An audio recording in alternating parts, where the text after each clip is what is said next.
aqui com a Eugênia e com a Thalita pra gente falar um pouco sobre a representatividade na mídia que a gente vê ou não vê, né? Que representatividade? Que representatividade? Meu nome é Thalita, eu sou bibliotecária e gosto muito de filmes e séries e livros.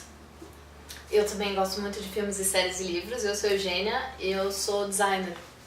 E a gente é sapatão, nós somos casadas. Eu tenho 28 e eu vou fazer 30 no mês que vem.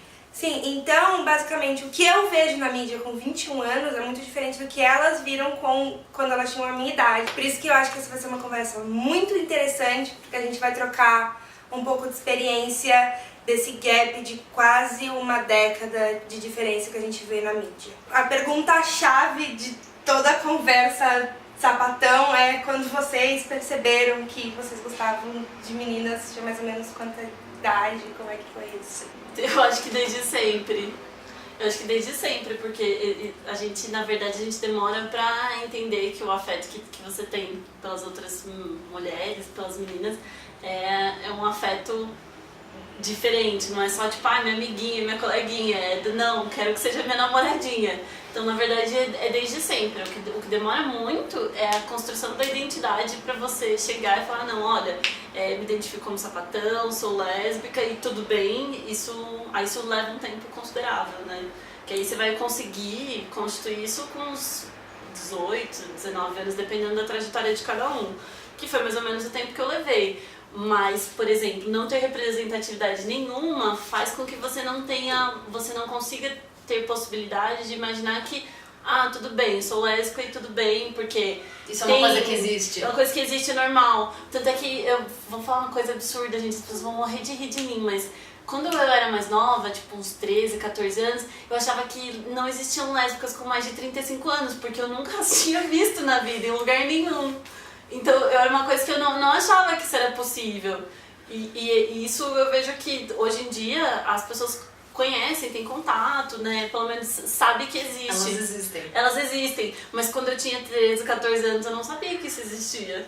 Eu achava que acontecia, sei lá, você virava uma purpurina, não sei. Eu acho que eu comecei a perceber uns 10, 11, aí eu demorei até os 15 pra ter certeza. E aí eu queria saber, quando vocês eram adolescentes, que tipo de mídia vocês consumiam? Bom, naquela época, como o acesso à internet, pelo menos, né, pra mim era mais restrito, porque quando eu tinha 13, 14 anos, eram pouquíssimas as pessoas que tinham computador em casa e eram poucas as pessoas que tinham o seu próprio computador. Então, mesmo acessando a internet, eu sabia que eu não poderia acessar qualquer site, porque as pessoas da minha casa iam ver que eu tinha acessado, né? Então, eu sei que eu fui privilegiada, porque eu tive acesso à internet, sempre li muito, vi muita coisa, mas basicamente naquela época o que era mais forte, dominante, era a TV, né? Principalmente a TV aberta, e tinha alguns canais fechados na época que eram muito famosos, por exemplo, a MTV, que tinha um Beija-Sapo, tinha versão gay, né, do Beija-Sapo, tinha algumas coisinhas assim, mas não tinham muitas opções. Tô pensando aqui, eu fui muito mais privilegiada, eu acho, porque eu tive, quando eu tava com uns 10, 11 anos, a gente mudou de casa e o meu pai tava mexendo com essas coisas de tecnologia, então ele passou, imagina, não existia roteador wireless, então passou cabo pela casa inteira para poder conectar os computadores. Então eu acessava, eu lia muito, então eu lembro que teve uma época que na UOL tinha a parte gay da UOL, tinha o portal gay, e tinha uma parte só sapatônica, só mulher. Eu não lembro mais como é que chamava. E aí o que eu achava legal é que tinha um conteúdo voltado exclusivamente para mulheres. Então tinha uma mulher, que eu já não lembro mais o nome, mas ela era muito foda. Ela escrevia como se fossem umas crônicas, assim. Então eu gostava muito de ler. Eu lembro que ela falava muito das macacas bonobo, porque elas têm um comportamento lésbico. Elas têm um comportamento lésbico, assim, e é uma sociedade matriarcal. E depois elas não estão nem aí pros machos e todas as fêmeas criam os macaquinhos bonobo em conjunto. E elas praticam sexo lésbico entre elas. Elas estreitam os laços delas aí com uma estimulação clitoriana mútua. Em questão de livros, filmes, seriados, que o seriado aqui no Brasil, acho que começou o boom quando veio mais na internet, né? Porque aqui a gente tem mais novela. É porque também é uma linguagem que é bem acessível ao público brasileiro, a novela, né? Então é muito mais comum, né? Até o jeito que a novela funciona. Mas nessa época tiveram algumas novelas que teve alguns personagens gays e lésbicas, mas assim, os gays sempre eles são caricatos e é muito mais forte. E as personagens lésbicas, elas são muito assim, descoladas da realidade. Então, por exemplo, quando teve acho que uma novela... Gente, se eu errar, é porque faz muito tempo, mas acho que se eu não me engano era uma novela chamada Torre de Babel. Que explode o shopping. Que explode o shopping justamente porque é uma cena que precisa matar as únicas personagens lésbicas da novela que estão tendo tipo um momento de felicidade. Então imagina, eu tinha tipo uns 13, 14, acho que até um pouco menos quando passou Torre de Babel. E aí era a referência que a gente tinha. E depois quando eu fiquei um pouco mais velha, teve uma outra novela. E é engraçado que assim, os romances e qualquer contato que tem, principalmente na TV aberta, era uma coisa assim, só jogos de olhares, sedução, não aconteceu nada. Um toque de mão. Um toque de mão, e tem muita troca de olhar, tem muita aquela troca de olhar e várias promessas, é uma coisa assim super romantizada, cheia assim, tipo, de poesia, mas não mostra nada, não fala nada e sempre fica é uma coisa muito suave, muito delicada. E aí você vê que assim, as personagens são bem descaracterizadas, assim, elas têm toda uma leitura que se você não elas são hétero. E elas sempre morrem, elas sempre duram muito pouco e no geral assim, elas são bem cativantes no começo, então você fica torcendo por elas, mas sempre tem um final muito desgraçado. Isso já vinha nas novelas, então assim, não tinha beijo, não tinha nada, era só troca de olhares e promessas de que vamos ficar juntas para sempre e elas sempre morriam de forma muito prematura na trama. Então nunca era personagem principal, nunca era, né, fica ali na coadjuvante. Eu lembro que essa Torre de Babel eu não assisti, porque eu não gosto de novela. A única novela que eu tentei acompanhar mais foi uma bem mais assim, acho que eu já tinha uns 15, 16 anos, que foi aquela das duas meninas, da Aline Moraes e da outra, a Clara e a... Paula. Rafaela. Isso! Mas o nome acho que da outra atriz é Paula. Foi sofrida a história delas também. Mulheres Apaixonadas. Mas, assim, eu acho que o menos pior foi que, assim, não mataram. Acho que foi as primeiras lésbicas da história. Mas elas não ficam juntas e uma delas volta, vira hétero. Não, que eu me lembrasse, elas tinham, o último episódio, elas se beijam Elas não são separadas nessa novela? Várias vezes, né? Mas no final, meio que eles dão a entender que elas ficam juntas porque elas se beijam na realização de Romeu e Julieta. Porque é a única forma que seria aceitável um beijo entre mulheres na TV aberta. De homem. A Clara tá de Romeu. E a Rafaela tá de Romeu e a outra tá de Julieta. Isso é um clássico, né? Porque assim, sempre tem que ser tipo a Butch, caminhoneira, super, né, masculina, e a outra tem que ser super feminina, porque não pode ser representação de um casal de sapatão, tem que ser tipo uma imitação de um relacionamento heterossexual. Sim, tem que mimetizar, né? Você vê que esses personagens, eles não tem nada a ver com as pessoas, porque quando você sai, se você vai numa festa, por exemplo, uma festa, né, lésbica ou uma balada, você vê que os casais não são assim, né? E aí quando você anda na rua. Quando você anda na rua, você vê que as pessoas não são assim. Então é meio estranho, porque aí você vê que isso até influencia na forma como a gente se veste e tal, porque a gente fica com uma sensação que você só tem uma forma de ser sapatão. Sim. Aí eu acho que a próxima coisa que veio depois, na minha adolescência, foi que teve a Word, né? Saiu. Mas só que você teve a condição de assistir no original, né? Porque eu demorei muito pra ter acesso por conta da tradução. Então, nessa época não era nem pendrive, era CD. E demorava pra caramba. Por exemplo, você queria assistir um episódio, você passava a noite toda fazendo o download pra assistir no outro dia. Então, assim, se você tinha aqueles amigos que gravavam... Então, se tinha um amigo que tinha que assistir uma série, ele tinha que baixar, gravar e você trocava, entendeu? Porque era moeda de troca. Você falava, putz, baixei a primeira temporada da Ellie Word, entendeu? Pra você poder emprestar pra outra pessoa. Então tinha essa negociação. Foi a época assim que a gente comprava tubos de DVD pra poder gravar. Então foi a época que a gente começou mais a assistir séries e filmes, principalmente os filmes lésbicos, porque assim, não nacional na época não tinha nenhum, pelo menos não que fosse assim conhecido.